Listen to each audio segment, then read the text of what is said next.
लोकाच्या घरला गेली अशी बोलती भाऊजई, रुपयाच्या राखीसाठी नंदा येत्या ती बुडवाई.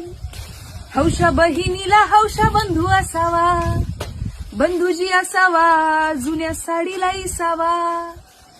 जुनी र जुनी दादा माझी साडी गेली फाटून, सणासुदीला येर बाजार गाठून.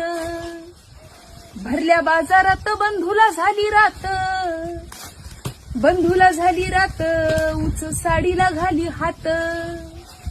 भाऊ बहिणीला साडी घेतो मागून भाऊजई मारी हाका, अवलय भारीतली घेऊ नका बाजार कराया पैसे राखा. आई बापाच्या माघारी भाऊ भाऊजया कुणाच्या, भाऊ भाऊजया कुणाच्या चिमण्या निघाल्या उन्हाच्या. जवर आई बाप आहे तवर माहेराला गोडी, आई बापाच्या माघारी सासरला गेली येडी. आई बापाच्या राज्यात दया दुधाची केली कढी, आई बापाच्या माघारी सत्ता नसती ताकावरी. साड्यावर साड्या माझ्या घरी किती वाल्याने झाल्या जुन्या, भाऊ तुझं लगीन झाल्यापासून किती दिवाळ्या गेल्या.